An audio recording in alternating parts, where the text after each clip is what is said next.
Hello friends, welcome back to my YouTube channel. আসলে তোমাদের কোনো কোনো সাথে অনেক ভালোবাসা নিয়ে আজকে ভিডিওটা শুরু করছি।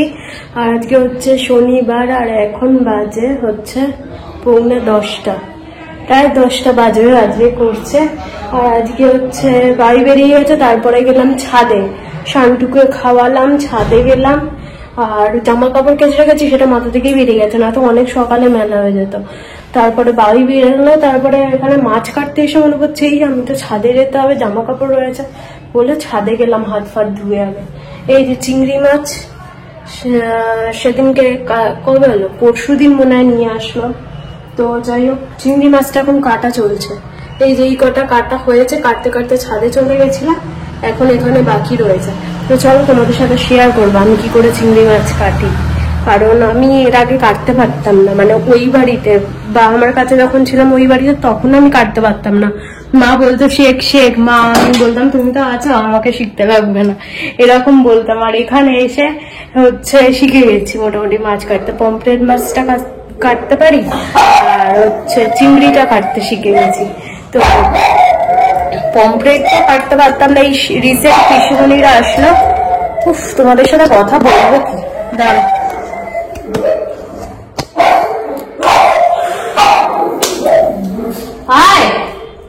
রিসেন্ট পিসুমণিরা যখন আসে তখন তো পমফ্রেট মাছও বাজার থেকে নিয়ে এসেছে, বাজার থেকে কিনে নিয়ে এসছে, তখন তো মানে কেটে আনেনি আর কি। তো তখন ভিডিও কল করে মাকে দেখে মানে দেখিয়ে দেখিয়ে শিখেছিলাম। তো পমফ্রেট মাছটা মোটামুটি কাটতে শিখে গেছি। আর চিংড়িটা বাবি শিখিয়ে দিয়েছে, চিংড়ি মাছ বাবি কাটতে পারে, বাবি শিখিয়ে দিয়েছে। তো চটজলদি হয়ে যায়, বেশি টাইম লাগে না। তো চিংড়ি দিয়ে আজকে করব হচ্ছে পটল চিংড়ি করব, ওটা রাতে হয়ে যাবে। আর সকালের জন্য করেছি উচ্ছে ভেজেছি, আর এখানে ডিম দিয়ে চচ্চড়ি করেছি, ডিম চচ্চড়ি আর কি যেটা বলে, আলু দিয়ে ডিম দিয়ে পেঁয়াজ দিয়ে তরকারি করেছি। আয় শান্টু, বাবি কালকে ইলিশ মাছের মাথা দিয়ে তরকারি করেছিলাম, বাবি কালকে রাতে খায়নি, বাবি মোমো টোমো খেয়ে এসছে বলে রাতে আর কালকে খাইনি। তো ওর জন্য রেখে দিয়েছিলাম, ওই সব দিয়েই খেয়ে বেরোলো। হচ্ছে ইলিশ মাছের মাথা দিয়ে তরকারি, তারপরে এই ডিম চচ্চড়ি, তারপরে উচ্ছে ভাজা, এইসব দিয়ে খেয়ে দিয়ে বেরিয়েছে। আর লেবু রস তো থাকেই প্রত্যেকদিন, ওই যে ওখানে করে রেখে দিয়ে দেখতে পাচ্ছ।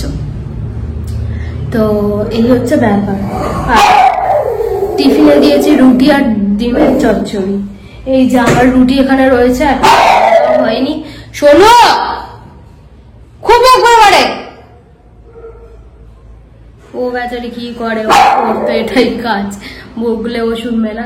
তো চলো ততক্ষণ চেঁচাক, আমি ততক্ষণ মাছটা কেটে ফেলি, পরে আসছি, বকবক করছি, ঠিক আছে? তো দেখাচ্ছি কি করে আমি চিংড়ি মাছ কাটি, এদিকে তাড়াতাড়ি হয়ে যায়, কাটাও হয়ে যায়। চলো দেখাচ্ছি।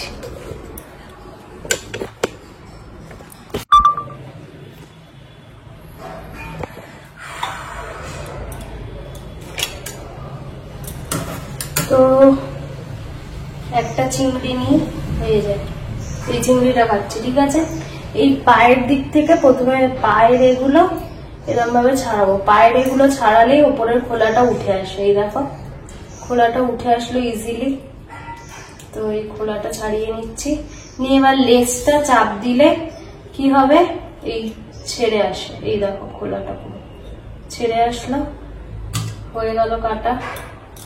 আর এই মুখ থেকে বায়ু বলেছে, এই মুখের এগুলো এই মানে পা গুলো আর কি যেগুলো, সেগুলো বাদ দিতে হবে। তো এই যে এরকম ভাবে টানলে পাটা বেরিয়ে আসে। এবারে শুরুগুলো তো আমি হাত দিয়ে ছিঁড়ে ফেলতে পারছি, যেহেতু নোক আছে, নোক না থাকলে একটু অসুবিধা হয়, কাঁচি দিয়ে কাটতে হবে তখন তোমাদের। আর এই পিছনে না একটা চিংড়ি মাছের এই পিছন দিকটায় একটা শীত দ্বারা থাকে, শীত দ্বারাটা বের করে দিতে হয়, কারণ শীত দ্বারাটা থাকলে পেটে যন্ত্রণা হবে। এই যে কালো মতো দেখতে পাচ্ছ, এটা হচ্ছে চিংড়ি মাছের নোকরা, এই নোকরাটা টেনে টেনে বের করতে হবে। এই যে মোটামুটি বের করে দিয়েছি। এবারে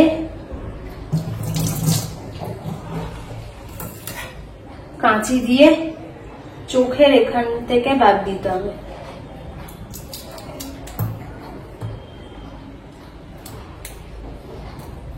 চোখটা মেনলি আর কি বাদ দিয়ে দিতে হবে। তোমরা না চাইলে নাও দিতে পারো, অনেকে দেয় না।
তো বন্ধুরা চিংড়ি কাটা আমার কমপ্লিট, যা খোলা টোলা সব ছিল ডাস্টবিনে ফেলে দিয়ে আসলাম।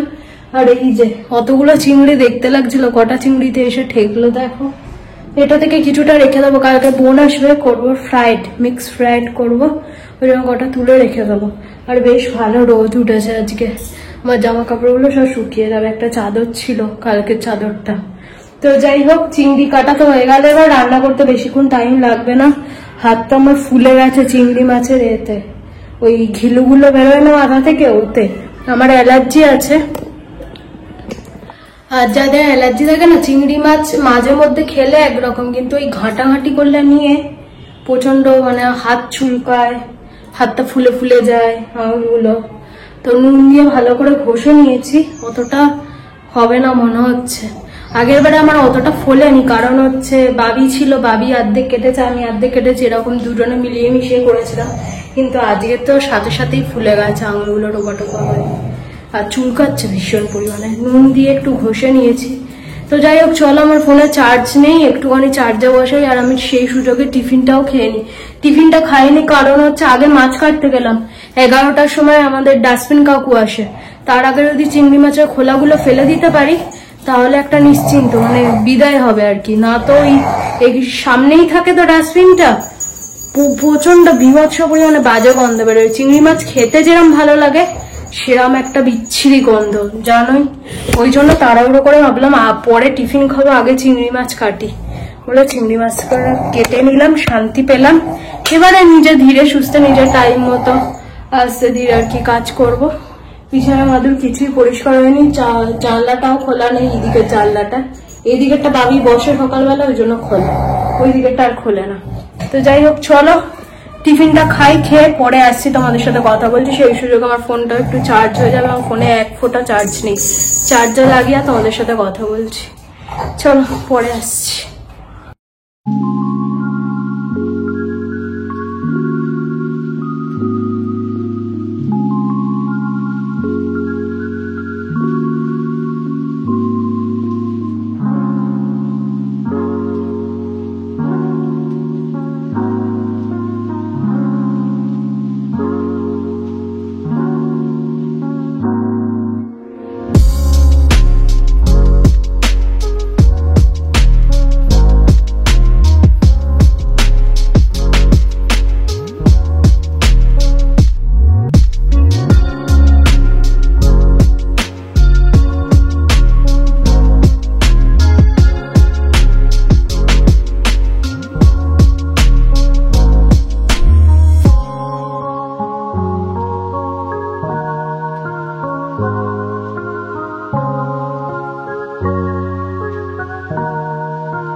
বন্ধুরা এখন বাজে 1:05। তোমাদের সাথে কথা হচ্ছে। মোটামুটি সব কাজবাজ কমপ্লিট। শান্টুকে নিচে থেকে ঘুরিয়ে নিয়ে চলে এসেছি। আর রান্না বান্না তোমাদের স্নান টান করে এসে দেখাবো। এখন আর হাত ফাত দিচ্ছি না। আর এখন যাবো ছাদে।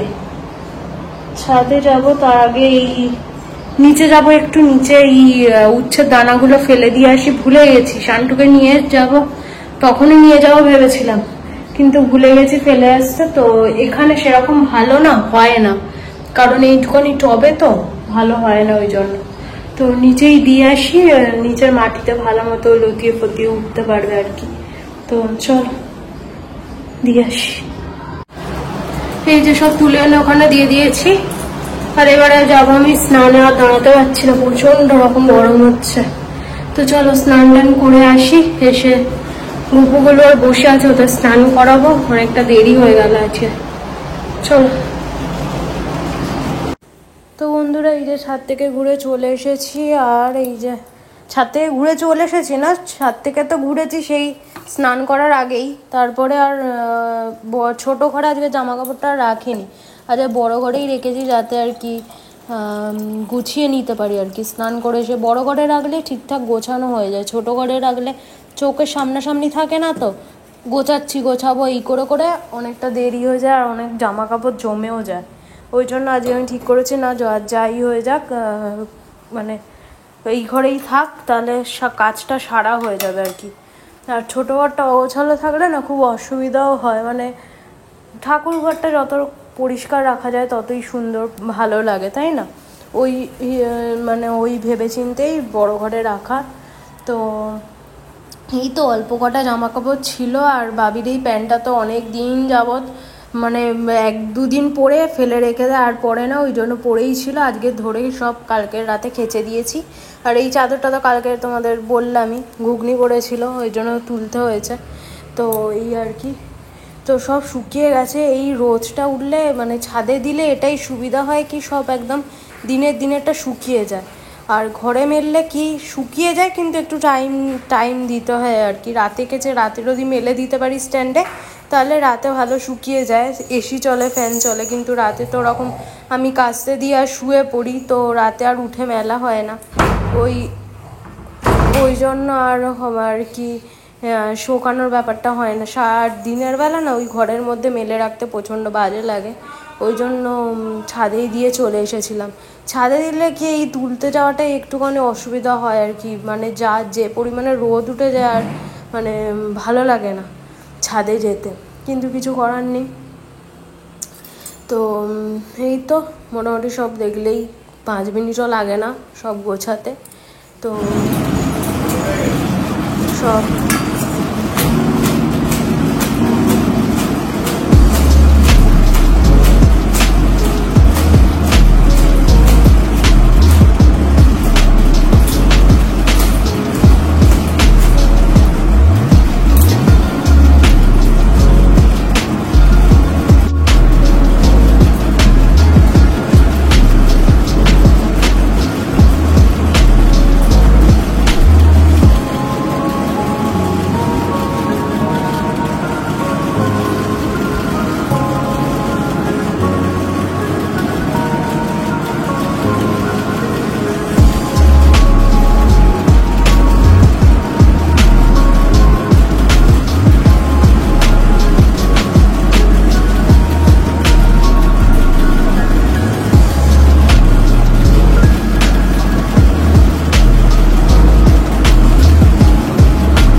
বন্ধুরা, গুড ইভিনিং সবাইকে। এখন বাজে হচ্ছে 8টা বাজে। ভাবি আসছে, তো চলো ওর চিড়েটা ভেজে দিই, আবার এসে পুজোর মিটিং ফিটিং আছে, আবার বেরিয়ে যাবে। তো চিড়েটা তাড়াতাড়ি করে ভেজে দিই, ও খেয়ে বেরো, তারপর আবার ভিডিও এডিটে বসবো। কিছুটা এডিট করেছি, এখনো কিছুটা বাকি। তো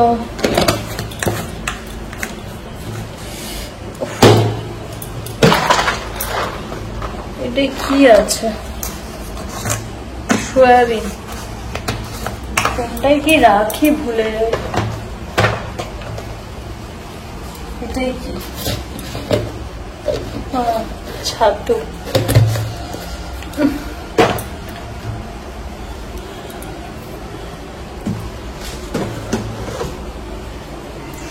চলো চিড়েটা ভাজি।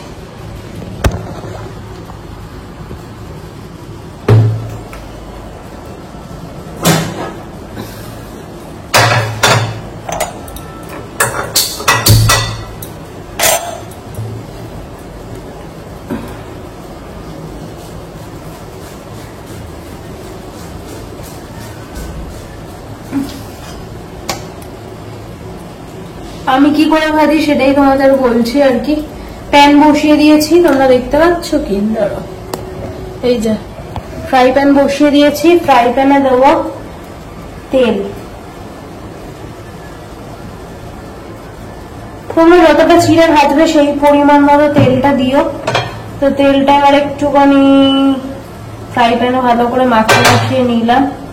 আমি একদম সব জিনিস আমি একটু অল্প তেলেই করার চেষ্টা করি, কারণ আমার ওই তেল জবজবে ব্যাপারটা আমার পছন্দ হয় না একদম, ওই জন্য আর কি। আমি সব জিনিসই মানে সে যেরকমই জিনিস হোক আমি একদম কম তেলে করি। তো এবারে চিড়ে, সরু সরু চিড়ে আর কি দেখাবো তোমাদের। সরু বাজারে দু ধরনের চিড়ে পাওয়া যায়, সরু মোটা দুটোই থাকে। চিড়ে ভাজার জন্য সবসময় সরু চিড়েটাই নেবে। তো চিড়েগুলো দেওয়ার সাথে সাথে না একটু ওখানে কিরকম গুটিয়ে গুটিয়ে আসে, তো ওটাই আর কি। ভাজা চিড়ে তখন গোটানোই হয়। তো যাই হোক, একটু লালচে লালচে হয়ে যায় দেওয়ার সাথে সাথে। এবারে দিয়ে দেবো ওর মতো নুন দিয়ে একটু নাড়াচাড়া করছি।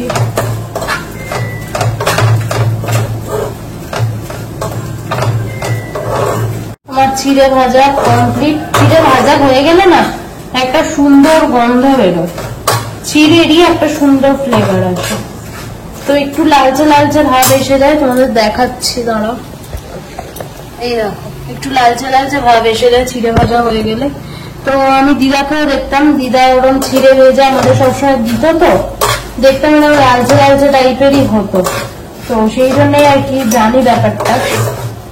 তো এই যে আমি এতটা পছন্দ করি না চিড়ে ভাজা, যদিও এই বাটিটা, এটাই বাড়ি চিড়ে ভাজা ম্যাগি ফ্যাগি যা টিফিন যখন খায় এই বাটিটাতেই ও প্রেফার করে খাওয়া। তো ওটাতেই আমি দিয়ে দিই।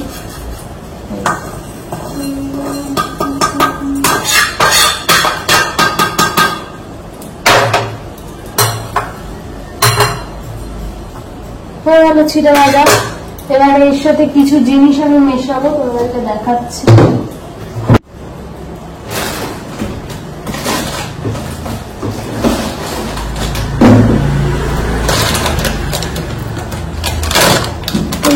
চানাচুর নিয়ে নিয়েছি, চানাচুর দেবো।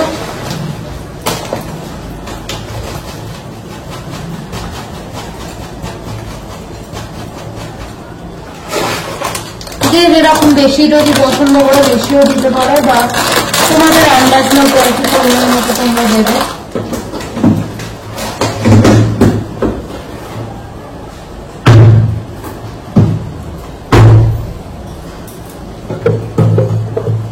তারপর এরকম একটু ঝুই ভাজা, অল্পই দিলাম কারণ ঝুই ভাজাটা অতটা ঝুড়ি বড়াটাও তোমরাও ছিঁড়ে দিয়ে পছন্দ করে না। একটা বাদাম খেয়ে নিলাম। ও এটা মিশিয়ে নেবে, আমি আর মিশাবো না। কাঁচা লঙ্কাগুলো অবশ্যই ধোয়া, তোমরা আবার কমেন্ট করো না যে না ধুয়ে ইউজ করছি। অ্যাকচুয়ালি এই 20-22 মিনিটের ভিডিওর মধ্যে সবকিছু অত ডিটেলসে দেখানো সম্ভব হয় না, তো আমি কেটে কেটে যতটা আর কি কমেতে দেখানো যায় ততটাই চেষ্টা করি।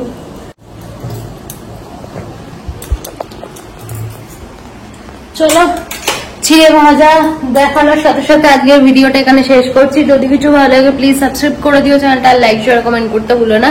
আজ মতো tata, good night, love you all. আবার কালকে দেখা হচ্ছে নতুন একটা ব্লগের সাথে। সবাই খুব ভালো থেকো, সুস্থ থেকো, নিজেই খেয়াল রেখো, আর আমার ভিডিও দেখতে থাকো, সাথে থাকো, পাশে থাকো রাজ ব্লগের। Tata, good night.